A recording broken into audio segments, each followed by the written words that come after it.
Hello everyone, welcome back to my channel. My name is Mimi, and today I'll be creating a doll inspired by the warm, fuzzy, and hopeful feeling you get as spring approaches. On my way to work, I saw the cherry blossoms in bloom, and they inspired me to create a doll that feels light, romantic, and soft. For this project, I decided to use Draculaura from Monster High's latest generation as the base. Even to this day, taking a new doll out of the package is still so exciting for me. I got this doll at a very affordable price, but I realized it was missing the bust articulation. That would normally be fine since my dolls are mostly posed and displayed rather than played with, but I wanted this base to have full articulation, so I decided to get another Draculaura doll. And here she is.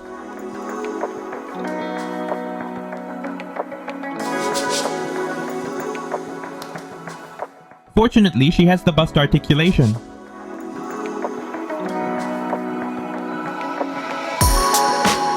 Since I loved the space buns on the second doll, I decided to swap the heads and use the first doll's head on the second doll's body as the base. Let's remove the doll's factory face using 100% acetone.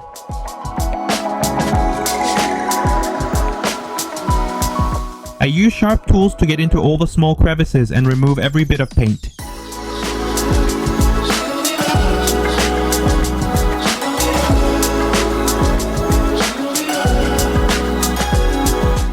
After cutting the hair as close to the scalp as possible, I removed the remaining hair plugs through the neck hole using a sharp tool. A lot of doll artists say this part is really satisfying, but for me, it's probably the most tedious step in getting a doll ready for customization. Once all the hair plugs are removed, I use acetone to clean the paint off the scalp, then thoroughly wash the face with warm soapy water so it's ready for the face-up stage.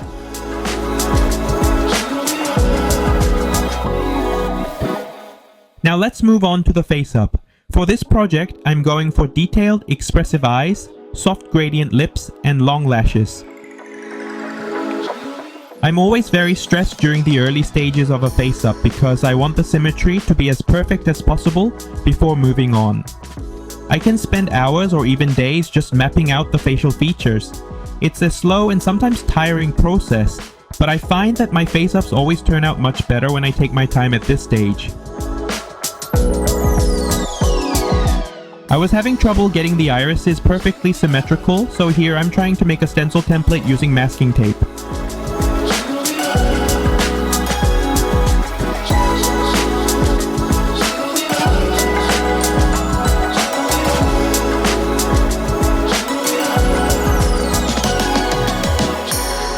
Finally, I was happy with the symmetry of the face, so I moved on to making the placement permanent with paint. Here, I'm using gouache and the tiniest nail art brush I could find to create super fine detailed lines.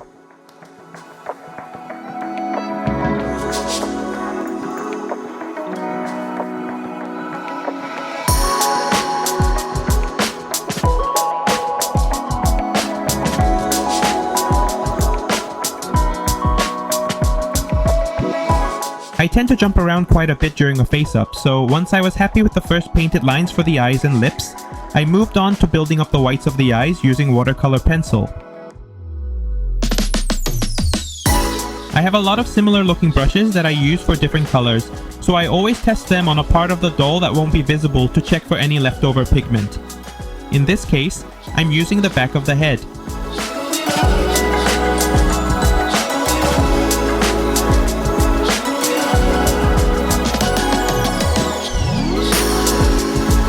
I started adding blush to the lips and bringing some color into the rest of the face.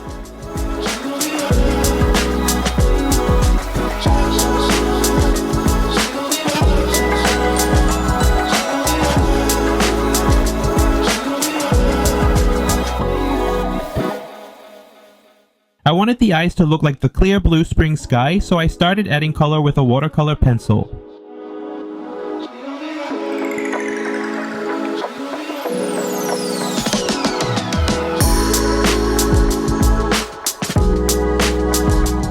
Whenever I feel like the color has stopped building up, I go outside, give the face a generous spray of Mr. Super Clear sealant and let it dry for about 15 minutes before layering more color on again. After several layers of sealant, this is what the face up looks like. I'm really happy with how it's coming along so far, so I moved on to adding the finer details.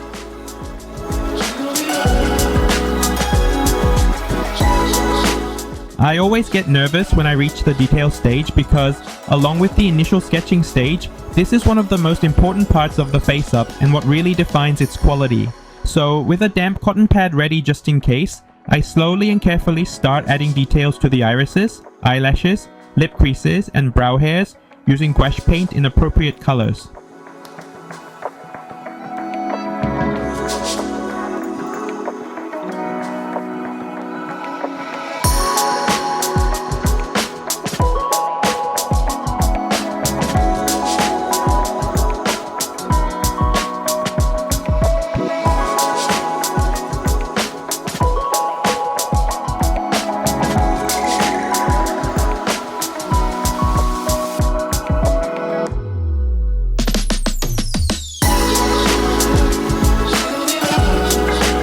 To make the eyebrows symmetrical, I made a stencil template and used it as a guide. Again, this would have been much easier if I used a tracing paper to create the template. This is the face up almost finished, and I'm so happy with how it turned out. To be honest, I erased it twice before this, so this is actually my third attempt. But I'm really pleased with how the fine lines and soft gradient colors came together in the end. It's by far the most detailed face up I've done so far. I added 3D lashes as the finishing touch, and with that, the face up is complete.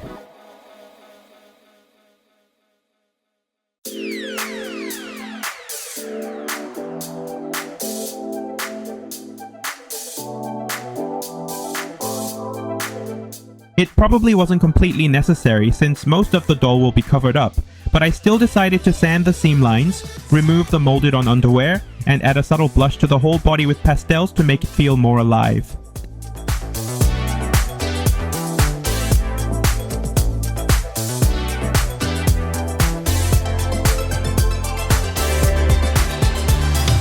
For the hair, I was inspired by this cloud-like texture created by the brilliant Julien. To recreate it, I'll mainly be using the fluff that's left over when making yarn wefts.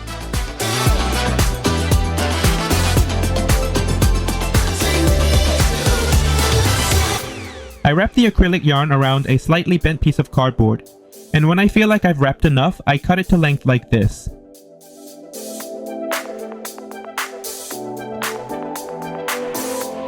I tied the yarn strands onto a wire hanger, then brushed them out with a metal pet brush. I kept the fluff from the brushing safely to be used later. After that, I used a flat iron to smooth out the detangled yarn and give it a sleeker texture.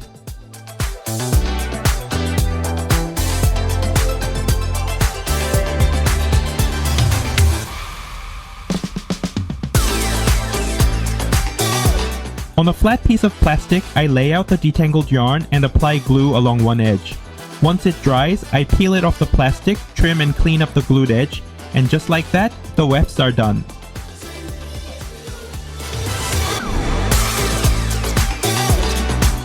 To create the base of the wig, I first glued the wefts onto a styrofoam bowl, then attached the bowl to the wig cap I had already prepared. I lost the footage for this part, but basically I wrapped the fluff around the wig base I had just made and sprayed the whole thing with spray adhesive. On its own, the fluff was too soft and didn't really create the texture I wanted, but the adhesive made some of the fibers clump together in certain areas, which ended up creating exactly the texture I was looking for. From the very beginning of this project, I knew I wanted to incorporate the real cherry blossom petals I had picked, but once they dried, they became very brittle, and the color shifted into more autumn-like tones. That's when I had the idea. Since I had already created this cloud-like texture for the hair, why not bring in feathers too? Inspired by these Plume de Chanel jewelry pieces, I decided to make a feather headdress for the doll. Along the stem of the feather, I placed diamantes, pearls and sequins using a bit of UV resin at the base to hold them in place. Once I was happy with the arrangement, I cured the resin under a UV light to secure everything.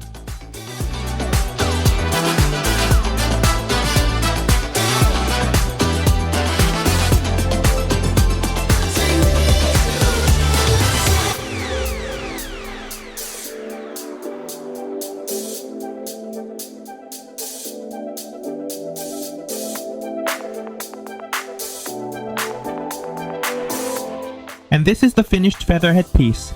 I made one more to go with it, then arranged all 2 on the wig using pins.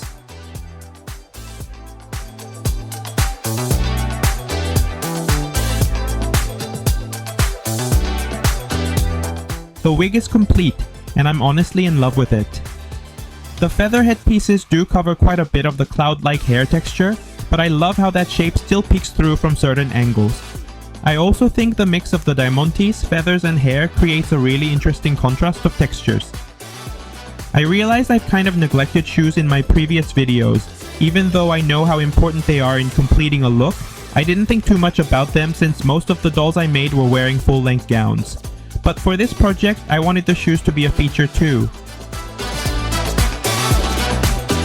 After painting a pair of Monster High Draculaura shoes white, I decorated them with the same diamantes, pearls and feathers so the whole look would feel more cohesive.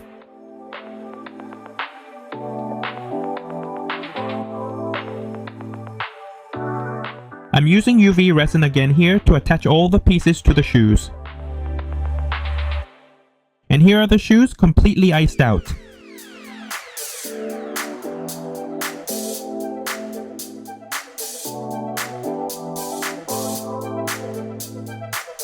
I didn't really think about how I was going to get the shoes onto the doll, so this part ended up being a bit of a struggle. Some of the paint cracked and a few of the crystals came off, so after I got the shoes on, I had to glue everything back in place. So now, the shoes are permanently attached. To add the feathers, I trimmed them to size, arranged them around the heels, and glued them in place with UV resin again.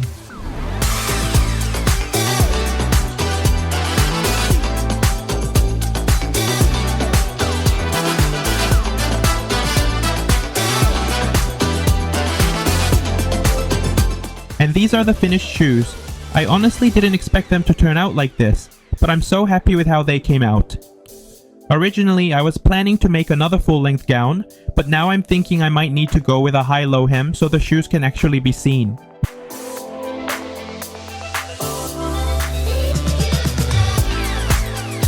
For the doll's dress, I wanted to echo the same frothy, airy texture seen in the hair and feather headdress. So I went with a baby doll inspired ball gown silhouette, built up with tiered tulle ruffles and finished with feather details. I also gave it a high-low hemline so the shoes would still be visible and not get lost under the dress.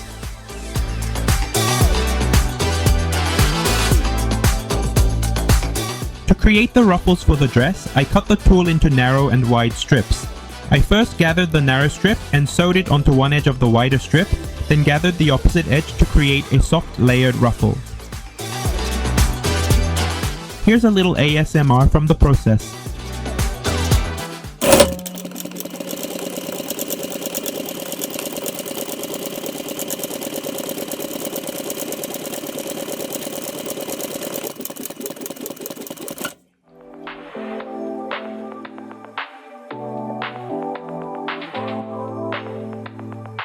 For the base of the dress, I used new tulle layered with this beautiful lace.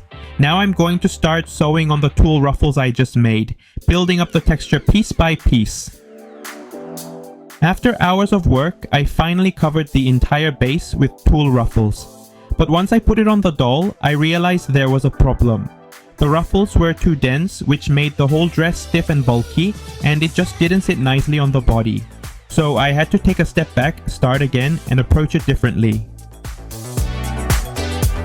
So I worked on another dress for the doll. Instead of cutting the skirt as a full circle skirt, I sewed ready-made lace ruffle trim onto a rectangular piece of fabric. After wasting a couple of days on a dress I couldn't even use, I was honestly too frustrated to film the making of this new version. So instead, I created this flat drawing to show the process. After stage 5, I closed the back seam together to form the final skirt shape. And now, with the dress finished, the doll is finally complete.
so much for watching, and I hope you enjoyed the video.